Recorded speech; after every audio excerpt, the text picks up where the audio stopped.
आर्हत वाङ्मय में कहा गया है,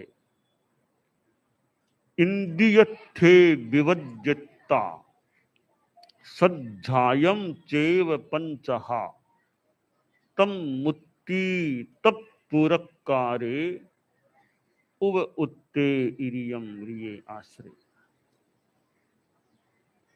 एक दार्शनिक के पास 4 किशोर आए और बोले, महोदय, हमने आपका बहुत नाम सुना है कि आप एक विख्यात दार्शनिक हैं, ज्ञानी पुरुष हैं। तो हम किशोरों के मन में कुछ प्रश्न उभरे हैं, आपकी अनुमति हो तो हम प्रश्न प्रस्तुत करें, उनके उत्तर पाने की आशा के साथ। दार्शनिक ने सकारात्मक इंगित दिया कि ठीक है, पूछो।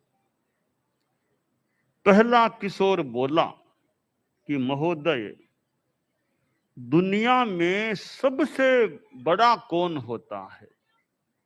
सबसे बड़ा। दार्शनिक ने कहा, सबसे बड़ा आकाश होता है। जितनी भी चीजें दुनिया में हैं, पहाड़ भी बड़ा तो होता है, ऊंचा भी होता है, पर वो भी आकाश में ही होता है। आकाश तो उससे भी बहुत ऊंचा, ऊंचा क्या नीचा क्या, चारों ओर आकाश अनंत है, कोई आर पार नहीं होता आकाश का। अलोकाकाश लोकाकाश दोनों को एक आकार के रूप में देखें, एकाकार आकाश, कोई और छोर नहीं होता। तो सबसे बड़ा आकाश होता है। दूसरा किशोर बोला कि महोदय, इस दुनिया में सबसे आसान कार्य क्या होता है? दार्शनिक ने कहा, सबसे आसान काम तो दूसरों की निंदा आलोचना करना है। किसी की भी निंदा कर दो, आलोचना कर दो, आदमी तत्काल कई बार जल्दी कमेंट कर देता है। तो दूसरों की, खुद की गलतियों पर तो आदमी कितना ध्यान दे, दूसरों पर कमेंट करना, आलोचना करना, यह आसान काम है। तीसरा किशोर बोला कि दुनिया में सबसे कठिन काम क्या है? दार्शनिक बोला, सबसे कठिन काम है अपनी पहचान, अपनी आत्मा की पहचान करना, जानना, यह सबसे कठिन काम होता है। आत्मा की पहचान, आत्मा की अनुभूति, आत्मा का साक्षात्कार बहुत कठिन या बहुत ही एक आगे की भूमिका में होने वाला कार्य है। चौथा किशोर बोला कि दुनिया में सबसे ज्यादा गतिशील कौन है? दार्शनिक बोला, आदमी का मन, विचार, यह मन सबसे ज्यादा गतिशील है। इतना चंचल गतिशील रहता है कि आदमी चलता है तो भी मन में चंचलता, बैठता है बैठे बैठे भी चंचलता, सोए सोए भी चंचलता, खड़े खड़े भी चंचलता, भोजन करे तो भी कई बार विचारों का प्रवाह है, शौच क्रिया के लिए जाए वहां भी विचारों का प्रवाह है। तो मन सबसे ज्यादा गतिशील है। शरीर तो फिर भी एक जगह बैठ जाए, तो मन कितना चंचल रहता है। किशोरों की जिज्ञासाओं को दार्शनिक ने समाहित किया कहानी में। चौथी जो बात मन के बारे में बताई कि मन बड़ा सबसे ज्यादा गतिशील है। हम समनस्क प्राणी हैं, संगी प्राणी हैं, मन वाले प्राणी हैं। हमारे जीवन में मूल तत्व है आत्मा, चैतन्य, वह मूल तत्व है। और फिर दूसरा तत्व है शरीर। आत्मा और शरीर, इन दोनों का संयोग यह जीवन है। और आत्मा और शरीर का संयोग है तो फिर मन भी होता है। जिनके जो संगी प्राणी, उनके मन भी होता है। जिनके वाणी का योग है, उनके वाणी की प्रवृत्ति, वाणी का योग भी होता है। तो चैतन्य यानी आत्मा, और शरीर, वाणी और मन, ये चार चीजें हो जाती हैं। तो मूल तत्व तो आत्मा है। इस आत्मा के मानो ये तीन कर्म कर हैं, कर्मचारी हैं, शरीर, वाणी और मन। शरीर को हम देखते हैं, यह स्थूल शरीर है। इसके सिवाय हमारे जीवन में सूक्ष्म शरीर भी होता है, जिसको जैन तत्व विद्या में तेजस शरीर कहा गया है। और उससे भी और सूक्ष्म यानी सूक्ष्मतर शरीर है, वह है कारमण शरीर, जिसको कारण शरीर के रूप में भी हम समझ सकते हैं कि कारण वो है, हमारे जीवन का भी कारण वह है। इस स्थूल शरीर का कारण भी वह कारमण शरीर है। तो हम स्थूल शरीर को तो फिर भी देख पा रहे हैं, सूक्ष्म शरीर और उससे भी ज्यादा कठिन है सूक्ष्मतर शरीर को देख लेना। साधना के द्वारा, अध्यात्म के द्वारा आत्मा तक पहुंचा जा सकता है। तो यह मन भी एक हमारा कर्म कर है। मन में चंचलता भी होती है, मन में निर्मलता भी हो सकती है, और मन में मलिनता भी हो सकती है। पाप कर्मों का जो बंध होता है, उसमें शरीर और वाणी की अपेक्षा मन ज्यादा एक सबल कारण है पाप कर्म के बंध का। देखिए, दुनिया में ज्यादा पाप वे ही प्राणी करते हैं जो सहमनस्क होते हैं, संगी होते हैं, मन वाले होते हैं। वे सबसे ज्यादा पाप, यानी ज्यादा पाप वे ही करते हैं। नरक में जाना है, सप्तम नरक में, छठी नरक में, पांचवें, चौथी, तीसरी, दूसरी में ये समनस्क प्राणी जा सकते हैं। पहली नरक तक तो असंगी जीव भी चला जाए, आगे संभवतः समनस्क प्राणी जाते, यानी पाप ज्यादा मन वाला प्राणी ही करता है। साथ में मैं दूसरी ओर से बात बताऊं उल्टे रूप में, तो ज्यादा धर्म भी मन वाला प्राणी कर सकता है। जिसके मन नहीं है वह असंगी प्राणी ज्यादा धर्म की साधना भी नहीं कर सकता। इसका मतलब हुआ, निष्कर्ष यह निकलता है कि मन मानो एक शक्ति है, जिससे घटिया से घटिया काम भी किया जा सकता है, बहुत बढ़िया काम भी किया जा सकता है। हम अपने मन को सुमन बनाएं। मन दुर्मन भी हो सकता है और सुमन भी बन सकता है। दुर्मन नरक की ओर या पाप की ओर ले जाने वाला, पाप बंद की ओर ले जाने वाला, तो सुमन धर्म की ओर आगे बढ़ाने वाला, धर्म को पुष्ट बनाने वाला बन जाता है। तो दुर्मनस्कता को हम दूर रखने का और सुमनस्कता को अपने में रखने का प्रयास करें, तो हमारे चित्त में भी अच्छापन रह सकता है, अगली गति की स्थिति भी अच्छी बन सकती है, हम धर्म की साधना भी अच्छी कर सकते हैं। तो मन हमारा निर्मल रहे, यानी ये घृणा, ईर्ष्या, द्वेष, दूसरों के प्रति हिंसा की भावना, अमंगल की भावना, इस प्रकार की मन की जो नीच प्रवृत्ति है, निम्न स्तर की प्रवृत्ति है, उससे हम बचने का प्रयास करें। मन में मंगल भावना रखें, सुमंगल भावना रखें। सब शिव संकल्प मस्तु में मन है, मेरे मन में कल्याणकारी अच्छे संकल्प, अच्छे विचार रहे। परम पूज्य आचार्य तुलसी ने जो अनुव्रत की बात प्रस्तुत की, वे अनुव्रत के छोटे छोटे अच्छे नियम जीवन में आते हैं तो आशा करें आदमी का मन काफी सुमन बन सकता है।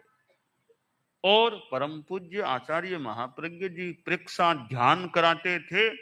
वह प्रेक्षा ध्यान की साधना पुष्ट हो तो मन की चंचलता भी कम हो सकती है। और मन में जो भाव, यानी भीतर में जो भाव हैं, इमोशंस हैं, जो मन से भी गहरे में वे भाव हैं, उनके कारण से मन की चंचलता बढ़ती है। कि भीतर में जब राग द्वेष के भाव उभरते हैं तब मन की चंचलता भी मानो बढ़ जाती है। मन एक प्रकार का पंखा है, वो इलेक्ट्रिसिटी पावर ऊर्जा के द्वारा संचालित होता है। पंखे स्विच ऑफ कर दिया फिर पंखा क्या चलेगा? स्विच ऑन हुआ और पंखा, वो भी हाई नंबर का शुरू कर दिया जाए, कितनी ताड़ियां तेज चलती है। तो वास्तव में देखें तो पंखा तो चंचल बनाया जाता है, वो अपने आप में चंचल नहीं है। तो हम ऐसा अनुभव करें, मन भी संभवतः काफी अंशों में अपने आप में इतना चंचल नहीं, वो भीतर की ऊर्जा भाव वो इस मन को, मन रूपी पंखे को, इसकी तारियों को घुमाते हैं और मन चंचल हो जाता है। परम पूज्य आचार्य महाप्रज्ञ जी की जो पुस्तक किसने कहा मन चंचल है, यानी मन अपने आप में मूलतः वो चंचल क्या, वो भीतर के भाव हैं, वे मन की ताड़ियों को, मन को चंचल बना देते हैं। तो मन के संदर्भ में दो बातें हो जाती हैं, एक चंचलता, दूसरी मलिनता। हम चंचलता को भी कम करने का प्रयास करें और मन की मलिनता को भी दूर रखने का, दूर करने का प्रयास करें। और मन की मलिनता कैसे? जब रामचंद्र जी जा रहे थे, राम नवमी भी निकट आ रही है, चैत्र शुक्ला नवमी, रामचंद्र जी जा रहे थे, साथ में भैया लक्ष्मण था। और राम लक्ष्मण की जोड़ी की बात, भाई भाई में प्रेम हो तो कैसा हो, राम लक्ष्मण जैसा प्रेम, यानी हम तो मैत्री भाव।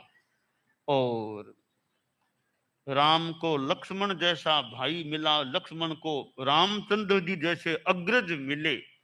अच्छे भाई का मिलना भी मानो कोई भाग्य की बात हो सकती है कि अच्छा भाई मिले, अच्छे तरीके से रहना हो।